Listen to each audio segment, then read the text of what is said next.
I'm an American board certified OBGYN, a mom, a Muslim, and I'm talking about sex. This is the Muslim Sex Podcast.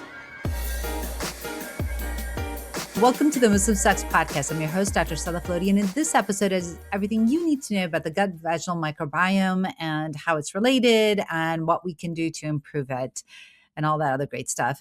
Before I get into it, of course, as you know, if you've been listening to this podcast, that this is not meant to be any type of medical advice. So if you have any questions about your health, make sure you go speak with your healthcare provider. And of course, this is not any advice on religion. So if you have any questions about your religion, please speak with your neighborhood religious leader. They are fun people, so you can go ask them your questions. And this is a Muslim Sex Podcast because I just happen to be a Muslim woman that talks about sex and all the other things related to it. So welcome, Dr. Katrina. If you wouldn't mind introducing yourself to all the listeners and viewers out there. Yeah, I'm Dr. Katrina Coulter. I'm board certified in internal medicine and in infectious disease. And I have been practicing for a little over a decade now.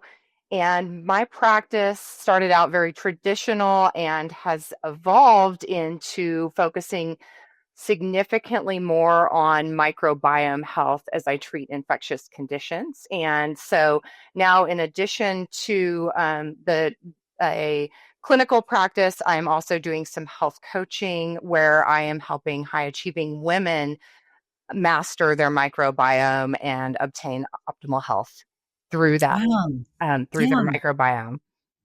It's amazing because it just totally makes sense, right? Infectious disease. At first, you're kind of like, what? But that makes a lot of sense, right? Because we know that with infectious disease, with the diseases, we take antibiotics. And when we take antibiotics, our gut microbiome is totally destroyed. And so to help maintain it and make sure that you're living a healthy life, this is fantastic. I'm so excited that you're doing this. This is great. So tell me a little bit about your work now and how it spans gut health, energy, vitality. And can you just kind of walk us through that evolution? Yeah, it's a little bit of a long story, so I'll try to keep it shorter. So, starting in the traditional model, I trained in Arkansas and then I moved out to Colorado where everyone is very active, very physically active outdoors, very into their health. And so, right away, when I would start prescribing antibiotics for these life threatening conditions, the first question I would get was, well, what about probiotics? And are Mm. those, do I need to be on probiotics? And the kind of canned answer was always, well, the studies don't show that they really help, but they probably don't hurt. And that wasn't a very satisfying answer to give because people, they want more. And so as my practice evolved, I found patients, they really wanted to know what could they be doing for their gut health. If, probiotics weren't helping, what would help? And so then COVID happened. So I practiced for about 5 years before COVID. COVID happened, as with everyone else, I'm sure. I started reevaluating what was really important in my life, what were my priorities. And both my husband and I had grown up in rural conditions. And so we had been outdoors a lot, very connected to the land and to where our food came from. And we definitely wanted that for our kids. So we looked for a bigger piece of property, some land, and ended up kind of stumbling upon this large ranch that just it was perfect. And so I ended up buying a ranch. Having never taken care of a large amount of land, I really did a deep dive into soil health and regenerative ranching. And there was this light bulb moment where all the soil microbes that I was reading about that were very important to having healthy soil and growing healthy plants and nourishing animals in the land were the same microbes that I was targeting with the antibiotics. So, Mm. so things like Prevotella and Bacteroides and Pseudomonas. And so I really then started to see this connection and started approaching my patients as not that this bacteria is an enemy, but that it's actually a friend that ended up in the wrong place. And how can I solve this problem of the infection without destroying all the other innocent bystanders that are still in the gut where they're supposed to be doing the things that are helping us nourish our bodies. And so that's really when I started shifting and talking a lot more to my patients about what they were eating and the different practices that they could do, not only to get rid of their infection, but to not destroy their microbiome, to nourish it for a longer term health.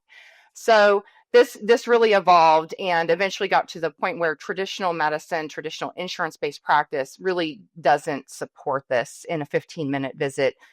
Right. I really can't get into all of that with a patient. And so that's where the health coaching came from, was I started um, approaching patients, or they become clients when you're a health coach, and talking to them more, getting deeper into these lifestyle practices. So kind of beyond, after the antibiotic is done, then what do you do? Yeah. Yeah. That's fantastic. Well, that is such good information. So tell me this. Let's just start from the basics, right? Because there are some people on here that are like, I have no idea what she's talking about. What is gut microbiome? What is, and we'll get into the vaginal microbiome. What are these microbiomes? What is it? I only think of, a lot of people think of digestion. What else does the gut influence? Yeah, so the gut microbiome, or we can even start with just the microbiome Yeah. in general, are these trillions of microbes. So they're bacteria, fungi, viruses, parasites that live on you and inside of you in your digestive tract, and you can't live without them. So Mm, they are colonizing all the surfaces that have the potential or do interact with the outside world. So our skin has a microbiome.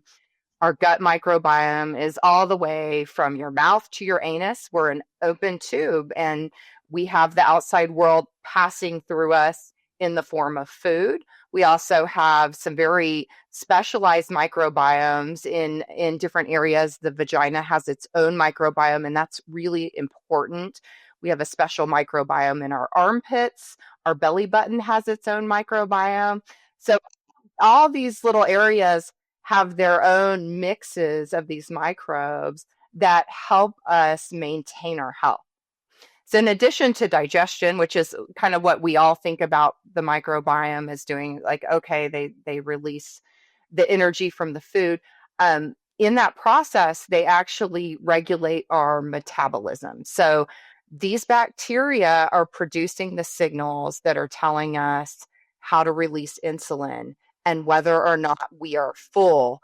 And so, play a huge role in if we put on weight and store that energy for later, or if we have it available right now, or if we go looking for more energy, or how we metabolize it. So play a big role in our metabolic health, diabetes, things like that. it's There's amazing.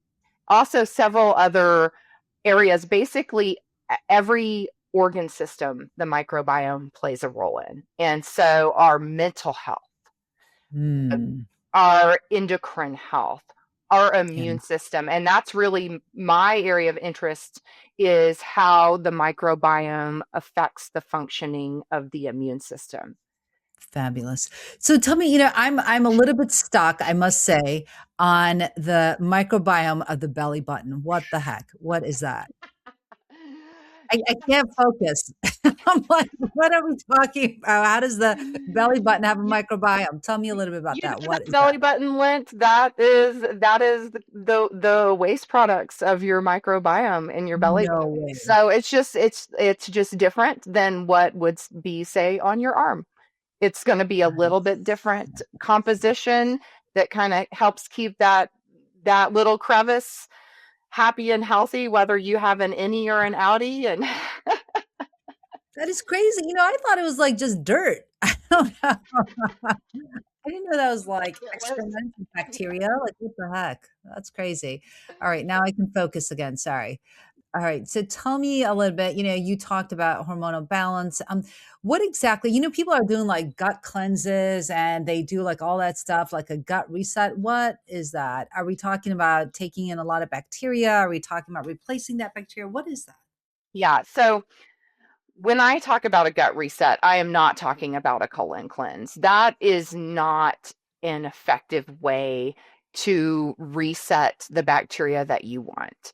Because what tends to happen is that your body wants to shift back to the way it has been. Your microbiome is established or starts to become established from birth on.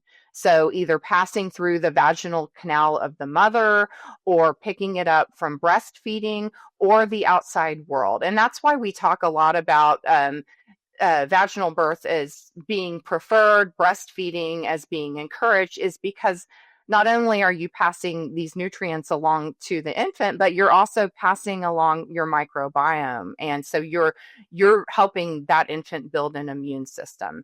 And Mm. there's actually a practice of if someone has a C-section, swabbing the vagina and then colonizing the new infant with that vaginal microbiome, even if the infant didn't pass through.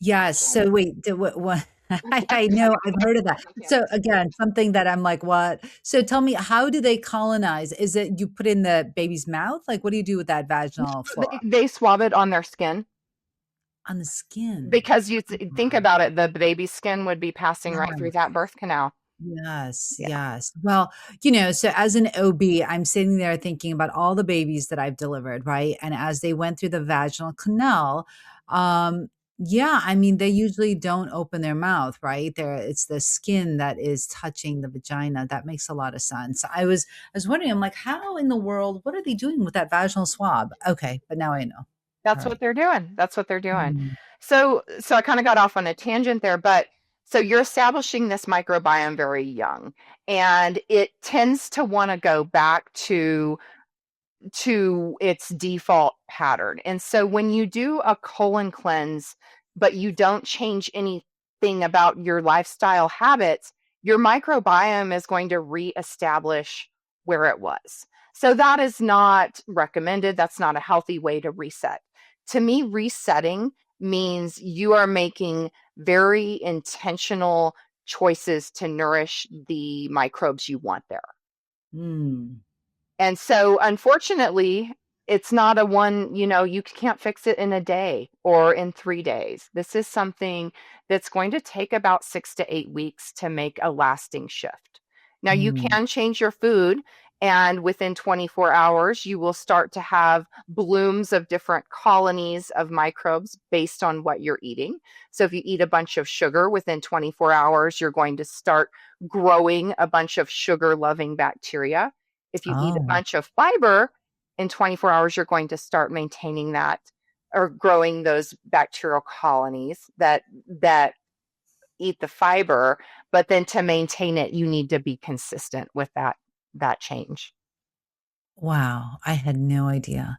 So, I'm just curious. So, what is the connection between the gut microbiome and our brain? Like, what is that access between the gut and the brain?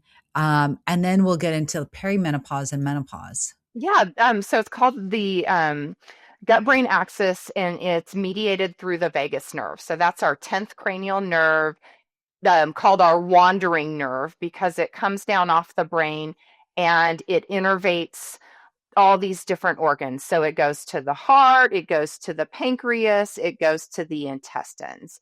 And it's sending signals down from the brain telling, the heart to beat faster or slower because we need to run away from a tiger, or telling the gut to speed up the digestion or slow the digestion because it's not time to digest, we're running away from the tiger, it's time to divert all that energy and blood flow to the muscles. But it's a two-way street. So in addition to the signals coming down from the brain, the gut is constantly sending signals up to the brain. And they're telling the brain, hey, we're full down here. We don't need to eat anymore, or we're starving. Go find some food right now. If you're eating a bunch of sugar and proliferating or growing those sugar loving bacteria, they send a signal up saying more sugar, more sugar, more sugar. Go get some. Never enough sugar. We love it. And so we're also making about 80% of our neurotransmitters, so our serotonin, our dopamine, our GABA, in the gut. It's produced Mm, in the gut, it's transported up to the brain. And so a lot of our mental health has to do with the functioning of our gut microbiome, which I think is so fascinating. fascinating. Oh, amazing. That is amazing.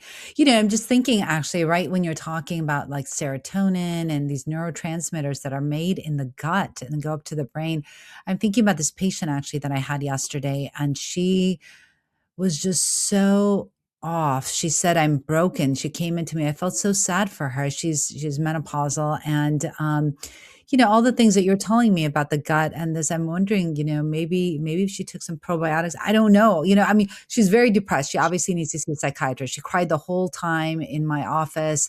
She just couldn't find the happiness. She just was so sad. But that makes me think like, gosh, I wonder how her gut is associated with this, right? Like, I wonder what she's eating that maybe the neurotransmitter, maybe we could optimize her neurotransmitters, right? So I don't know. It's just making me think so much about what you're saying. It's fascinating. Yeah, it's really what I realized the deeper and deeper that I got into learning about the microbiome is you cannot fix one thing without fixing the microbiome.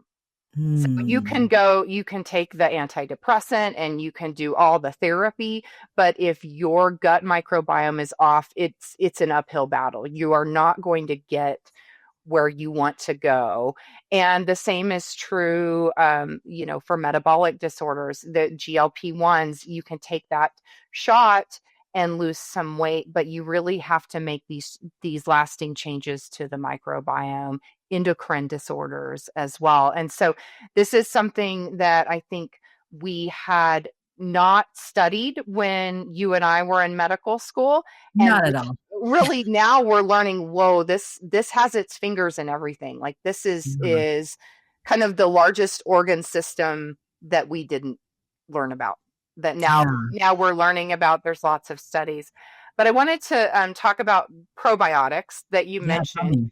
And Yeah. so probiotics still are something that I don't routinely encourage people to take. And the Mm, reason why is I think of it like a garden. The gut microbiome is a garden.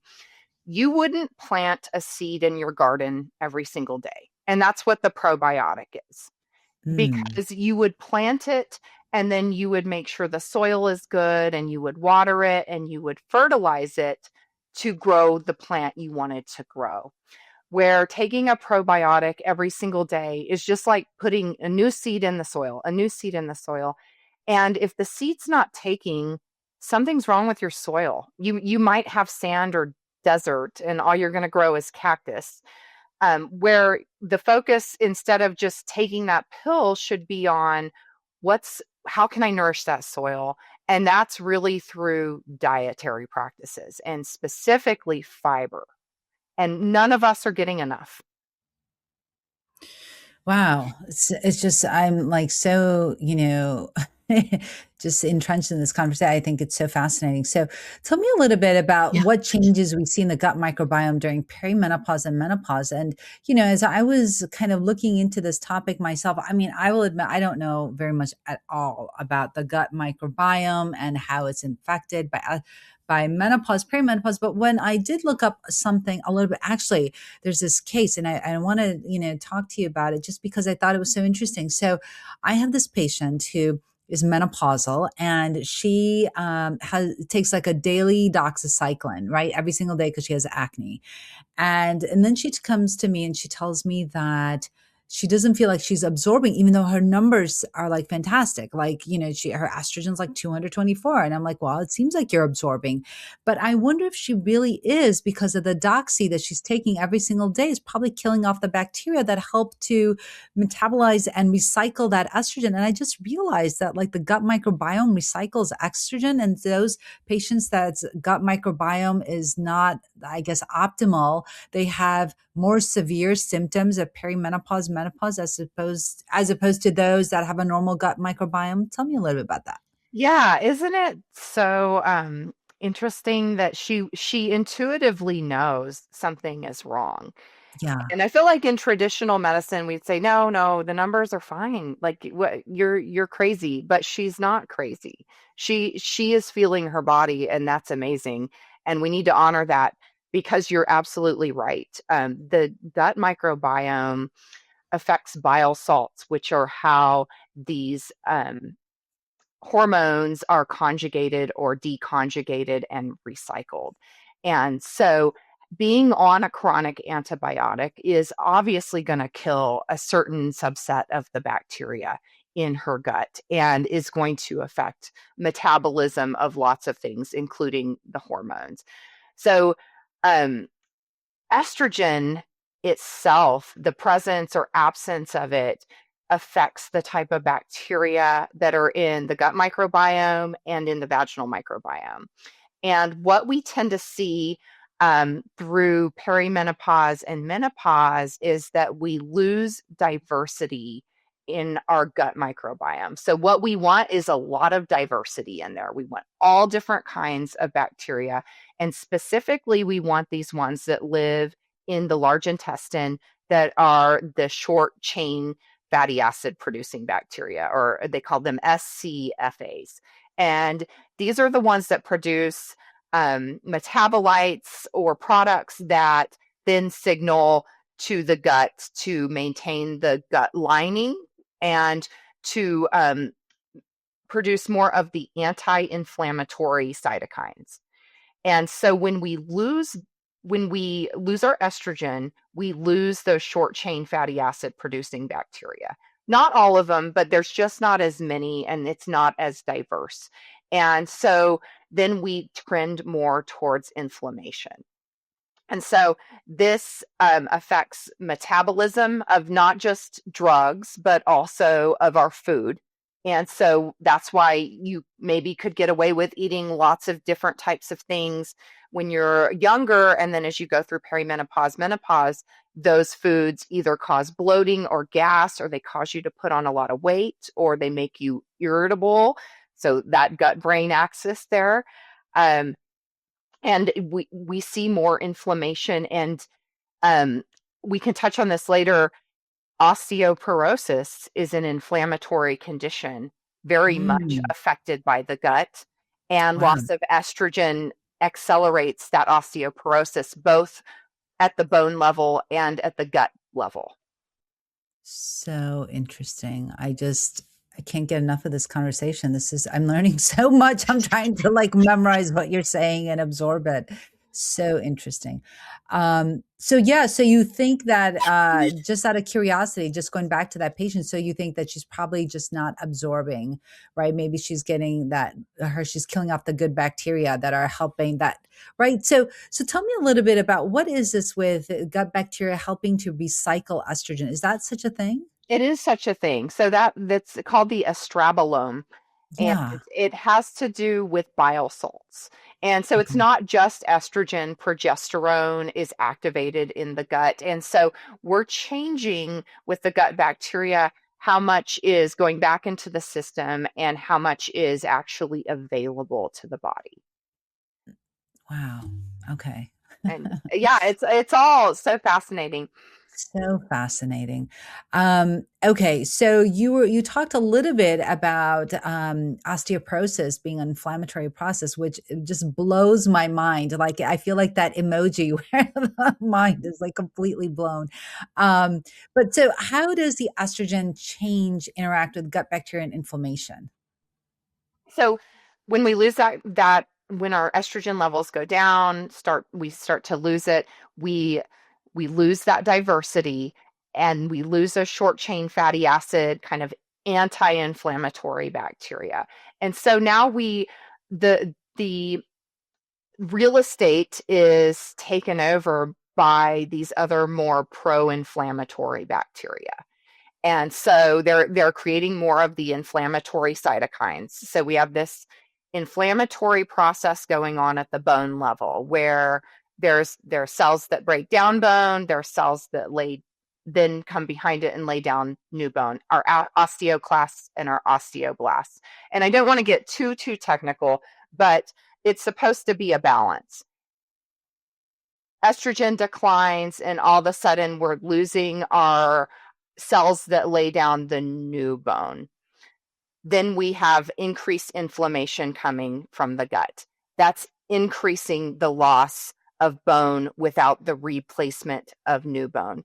In addition, we're not absorbing calcium through the gut, which we need to lay down the new bone, as effectively with these bacterial changes.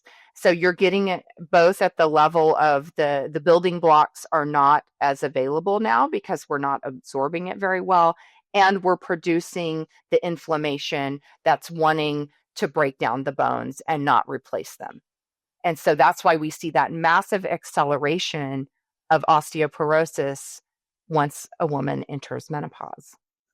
Wow. Okay, so what about like in midlife when women say that I'm eating the same but my body feels different? What is happening beneath the surface? And I know that you mentioned a little bit about because the gut bacteria are changing or depleting, right, during this time, that foods, that normally didn't cause bloating are causing bloating or causing weight gain and stuff like that. So tell me a little bit about that. Yeah, so that is that loss of diversity. So the reason why we want to be diverse in the gut microbiome is because it helps us be really resilient with food. And so if you have a bunch of different types of microbes in there, you can metabolize a bunch of different types of food. And if you think about this from an evolutionary standpoint, this makes sense because you didn't always have the same thing available. Like you didn't eat arugula all year long on your salad. It was only available during a certain season. And so traditionally, humans would eat about 100 different types of fiber in a week's time. Now, I challenge people to eat 30 different sources of fiber in a week. And what those different sources would do would be nourish different colonies. So now as we get older, we tend to eat the same things. We've been only nurturing these certain colonies of bacteria, and then our estrogen starts to go and we're losing these certain colonies. And it's like we're getting very narrow on what the body can metabolize effectively to get the result we want. And that's really what it is, right? Is women are noticing changes in how they feel eating those same foods that they always ate. And that's because they're losing those short chain fatty acid producing bacteria. So the solution, there's different solutions. And of course, hormone replacement therapy is one that will help, but also diversifying your fiber intake. And so not just eating that same salad or that same type of bean that you eat maybe once a week, if you even eat beans once a week, but really trying to get a variety into your diet. Wow. Okay. So, this is all such important information. What about, so a thought that came to me was about irritable bowel, right? And do you have any correlation? I mean, I'm sure there's correlation with the gut microbiome and irritable bowel, like syndrome, not so much the disease. Yeah. So it's all related, and now there's some new conditions that are becoming very popular, and I don't love them because I think they're confusing to patients. But SIBO, small intestinal bacterial overgrowth, and leaky gut are also all kind of names that we're giving on the spectrum of dysbiosis.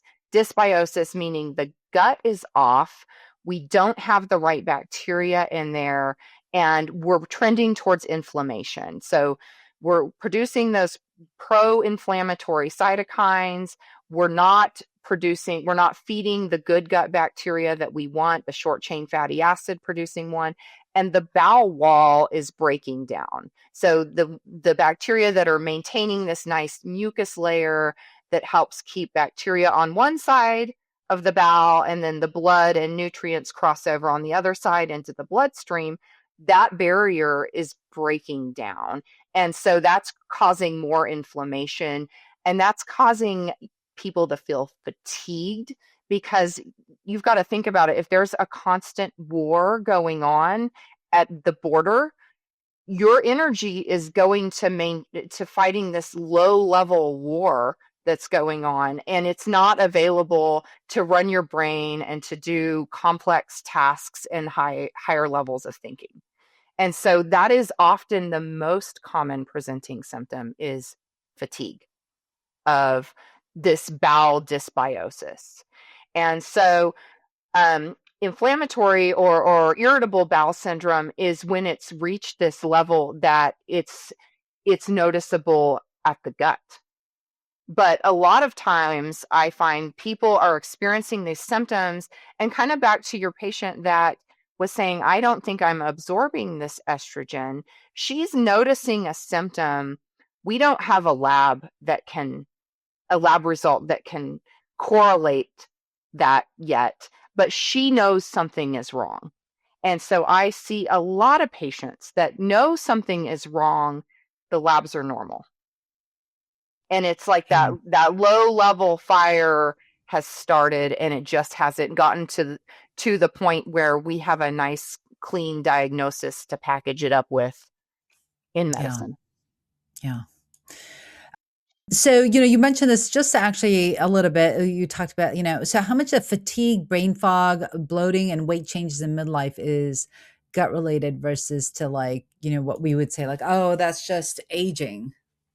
I would say this is a yes, and it is aging, but it's related to the gut, the aging changes on the gut, as well as the loss of hormone in the rest of the body.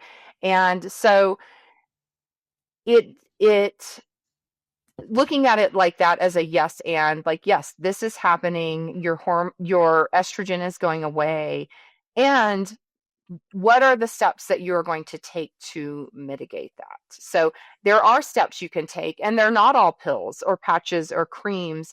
A lot of it is shifting from just eating whatever is conveniently available or what you have always eaten, to being much more intentional about growing that garden and making sure the things you want growing in the garden are growing in the garden of your Hmm. gut microbiome. Yeah. Yeah. We've talked so much about the garden. I want to start a garden.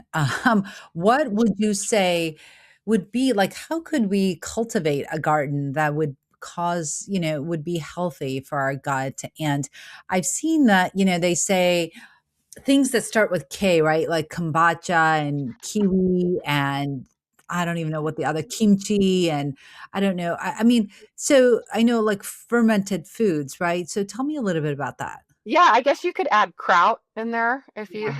Yeah, yeah. I mean, I have no idea. I don't even know what half of these things are. I'm like, I I don't know I what it. hadn't heard that, but that is one great way. So fermented foods are our natural traditional way of getting probiotics in. So probiotics are just the bacteria that have been shown to be helpful in the gut, and they don't come in a pill. For thousands of years, our people have been eating these things and doing it as a way of preserving food. And so fermenting foods, so making sauerkraut or making kimchi, which is an Asian spicy cabbage fermented food, or things like miso or kombucha, um, or there is a K one, I always say it wrong, kvass, um, and it's a drink. And anyway, so these foods have been how people have traditionally introduced probiotics. And in these foods, you're getting the breakdown of the fiber. And so you can eat the probiotic fermented foods. You're getting some fiber with it. You need to make sure you're getting enough fiber. And the recommendation is 25 to 35 grams. I think 25 is a little on the low side, but the reality is most of us are getting 5 to 10 grams a day. So an Yeah. apple, a whole apple with the skin on, is about 4 to 5 grams of fiber. Mm. And And so we need to eat like 5 of them. Yes, right. And so if you really take a long, hard look at your fiber intake, most people are going to realize that it's dismal. They're not getting Mm. enough. And so starting with really looking at how much fiber is in your diet and how can I start to get more in. And there's a caution here. You can't go from 5 grams of fiber a day to 25 grams of fiber tomorrow and feel good. You are going to be bloated, you're going to be gassy, it's not going to be comfortable, and that's because that that garden hasn't grown to support that. So you need to slowly ramp it up. So you could go from 5 grams to maybe 8 grams and then just start adding a little bit every day. And in that, as we mentioned earlier, a 24-hour period, you're going to start making those changes and then you're going to sustain those changes. And so now we talk a lot about, on this podcast about libido, intimacy. Where does gut health fit into sexual wellness? Yeah, so we haven't touched so much on the vaginal microbiome, which is very Yeah. much related to the gut microbiome. And we see some changes going through perimenopause and menopause in the vaginal microbiome that are significant and absolutely affect sexual health. And so, unlike the gut, where you want a very diverse array of microbes, in the vagina, there is mostly one type of bacteria, and it's called lactobacillus. And I think of lactobacillus as like our reproductive bacteria because it's really important for a successful pregnancy. What it does is it keeps the pH of the vagina low, and that makes it not a favorable environment for other bacteria like E. coli to get in there. So it makes it an unfriendly environment for anything but the lactobacillus. The lactobacillus nourish that vaginal wall, they help keep it supple, and estrogen keeps the lactobacillus there. And so I think of estrogen kind of as our supple hormone. It makes think of a pregnant woman, their skin is glowing, their breasts are big, they look amazing and supple. And when you start to lose that estrogen, you lose that suppleness. And then in the vagina, we lose that lactobacilli. The pH goes up. In comes all these other bacteria, such as the E. coli and the Prevotella, that really don't belong there. They lead to increased urinary tract infections, vaginal dryness, pain with intercourse. And if you have all these things, you are not going to be interested in being intimate because it doesn't feel good. And so there are steps we can take as well to address that. And one of them being vaginal estrogen cream. So simple. Right, right. And actually also bacterial vaginosis, right? Absolutely. Yeah. Yes. Yep. Yeah. That's another because all these anaerobes are coming in. These are non-air breathing. And so then you've got a really disbalanced vaginal microbiome and you Mhm. might have discharge, odor, discomfort. Yeah. Yeah, absolutely. So chronic inflammation can that affect or gut imbalance affect desire, arousal, or even body confidence? I think absolutely. I think if you're chronically inflamed, you're going to be fatigued. You're not Yeah. going to feel well and you're not going to feel aroused if you have no energy. Yeah. Yeah, absolutely. I agree with that. You need to, somebody actually, I was talking to somebody and they said, and I was talking to, and I said, when you are not aware of a body part, it's doing okay. Right. I think Like, that's a great way to look at it. When it's not getting your attention, right. things are functioning like they're supposed to be. Exactly. Exactly. When you are aware of a body part, it's not doing too good because it's always on your mind.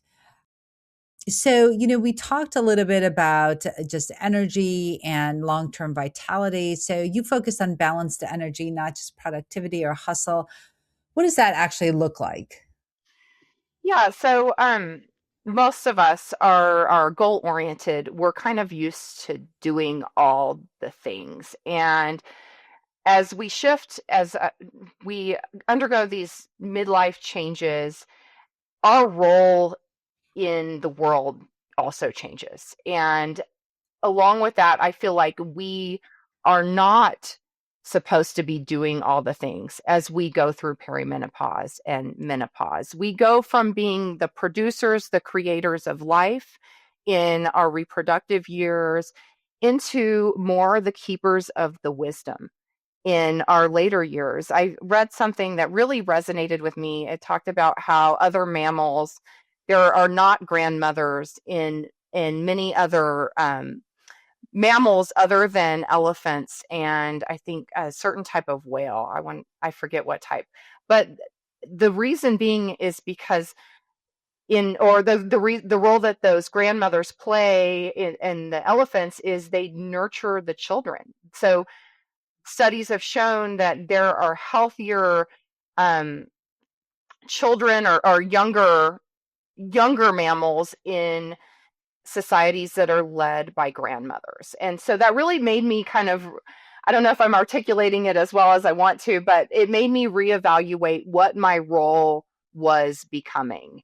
And so in that energy and vitality, that it isn't necessarily running around and doing all the things and keeping your house immaculate and making sure, you know, everything is perfect, but more shifting your energy into what is really important and recognizing that if you don't have that energy to complete your list of 20 tasks for the day, that's okay. You've got to listen to your body and save it because you're not going to have it tomorrow if you just keep pushing through that. So energy and vitality is really kind of saving it for to continue on and to preserve it the next day, whatever that energy is being used for, whether it's sharing wisdom or it's taking care of patients or whatever that it looks like for you.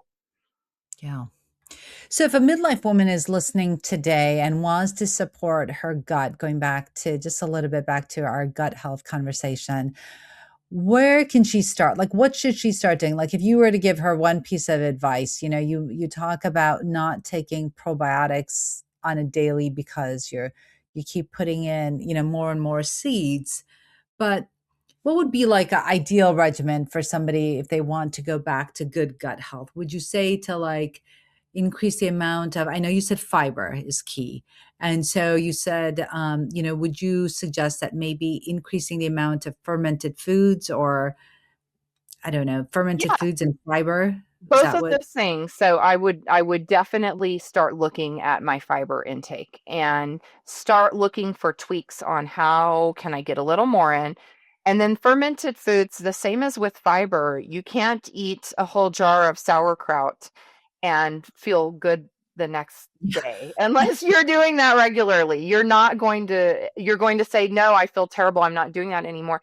But starting to introduce fermented foods daily, but just one or two spoonfuls. Most of them are condiments. Yogurt is a fermented food if you eat dairy. And so that's one most people are pretty comfortable, familiar with, and feel is very approachable. And so it might just be getting in a yogurt every day or starting to add, a little bit of kimchi, or I've really gotten into miso. Mm, So like braising things in miso and adding it to soups and stocks, and it's delicious and it's fermented soybeans and I love it. mm, yeah. I had no idea. I didn't know actually that miso was fermented soybeans. Yeah. I had no idea. Okay, so what's one habit that gives the biggest return on energy, you think? Maybe sleep? So definitely sleep, but one that will enhance your microbiome, enhance your libido, and Mm, enhance your energy is weightlifting. no way. Yes, we all need to be lifting weights a couple times a week. And so this increases the diversity in the microbiome. By how? So we've studied in athletes in elite athletes that they have a much more diverse microbiome. So your muscles are sending, they're called myokines, which are like your muscular cytokine. When you're using those, they're sending a signal down to the gut. And No that way. signal is saying, hey, we need certain types of bacteria. And so then that are going to release energy more quickly. And so then you're diversifying. It's really interesting. So any exercise, but Wow. specifically weightlifting, Yeah. um, you're going to put that strain on your bones by Yeah. lifting weight. And so you're going to then again send a signal to the gut that's going to decrease inflammation, and you're going to lower your osteoporosis risk. So you're Mm. going to increase bone development. You transiently increase your testosterone levels when you lift weights. So in women, it increases for about 24 hours. Testosterone increases libido. Yeah. And so if you don't believe me, give it a try. Get on, you start lifting weights 10, 15 minutes twice a week. Do it for a couple weeks, and I guarantee that you will see a change in your libido. Wow. Isn't that cool? And it increases peristalsis in the gut. And so then, it just helps digest food better. So I feel like weightlifting is like a win-win-win. Yeah, no, that is just this whole conversation has just been blowing my mind. And so, if you had a message for women about vitality, energy, all that great stuff that you talk about, that you coach women through, what would you say to them if you could leave them with one pearl or maybe three pearls? I have so many pearls, but I think the one that women really need to hear is get off the scale. Get off the scale. Because if you're lifting weights, you're going to build muscle and you're going to see that number on the scale go up. And we're all trained that we need this low number on the scale. And that number, that external metric does not matter. Hmm. How you feel in your body, how your clothes fit, how your energy level is, that's not that is what matters most. And so you might feel great and you get on that scale and the number isn't what you want it to be, and then it's like the wind is just out of your sails. You are deflated. And so get rid of the scale. Like, what is it really adding to the quality of your life that you Yeah. can't get from how your clothes fit and how you know if you have energy or not. Yeah. That Yeah. number doesn't tell you if you feel good or not. Amazing.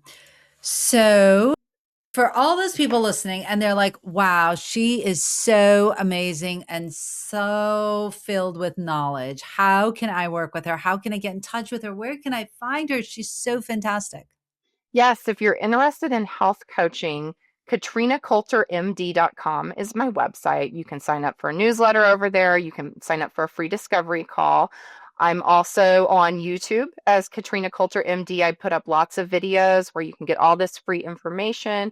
I am on LinkedIn. I'm on Instagram as Farmhouse MD. I'm on Facebook.